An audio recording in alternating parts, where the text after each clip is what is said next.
I'm sure we've all watched crime documentaries or crime themed shows like Criminal Minds. We are really fascinated by the minds and behaviors of criminals for whatever reason. And I'd say the category of criminality that really captures our attention is the more cerebral, calculating serial killers. When it comes to serial killers, there is a behavior they often exhibit of taking artifacts from their victims. They are often called trophies. And if you look into why this is, it's because they are able to somehow relive the experience of the crime through the object.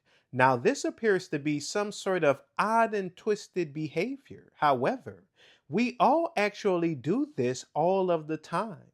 For example, we take souvenirs. When you go on a trip, you buy a souvenir, and this object somehow contains the memory of the experience. And it's more than just a simple memento. This isn't like a little post it note which says, don't forget to buy the milk or something like that. It's way deeper than that. I don't know about you, but with my souvenirs, I can remember the feeling of the sand through my toes and the cathartic crashing of the waves. It's just a vibe. All of this subtle qualia comes rushing back, seemingly through the souvenir. And I've been digging into the metaphysics of how and why this happens, and the answer is simple: it's memory. But before you call me Captain Obvious, it's not memory as you may have come to think of it. Memory isn't just biochemical data files in the brain. Memory is the fundamental principle which facilitates reality. Memory is some kind of infinitely complex web of connectivity. I'm sure most of you have already been exposed to this principle of memory. You inherently know what I'm talking about, whether you are aware of it or not.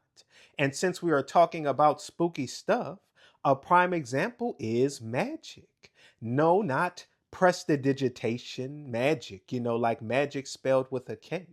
Voodoo dolls and practices like that, or what have you. You see, there are two main principles of magic, or two main ways that it works. There's contagion magic and sympathetic magic. Contagion magic states that things which have been in physical contact or close proximity maintain a mysterious connection in a weird quantum entanglement kind of deal. This is why there is the cliche we see when magic is portrayed in media of taking a lock of someone's hair or a piece of their clothes, kind of how serial killers take trophies. And the other principle, sympathetic magic, it states that things which are similar in nature have a connection as well. And I know for sure most of you have not only seen this form of magic, but have also participated in it, at least if you were a good little boy or girl.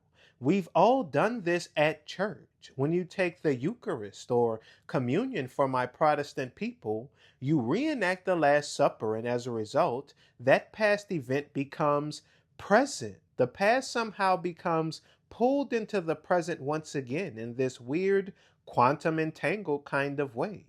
There is a kind of morphic field that we are all tapping into when we participate in these behaviors, these rituals and habits that we have. This field could be said to contain fragments of the soul. This is why, with serial killers, for example, they don't just relive the experience. By keeping these artifacts, they feel as though they possess a part of the victim forever, encapsulated in memory. And if you are interested in exploring the metaphysics behind this, it's all available on paramind.org. I believe Paramind is a fantastic resource for those looking to peek behind the curtain of reality. This is the kind of stuff they don't really teach you in school or university. You would normally have to figure it out on your own, but I've put something together for you that will save you a boatload of time. It's structured and gamified to make absorbing this information a lot more interesting, so go ahead and check that out. But reality is a memory field of some kind. If you want to call it a morphic field, that's fine. Shout out to Rupert Sheldrake. This field has everything to do with a phenomenon we call mind. I mean, that is the thing which catches our attention.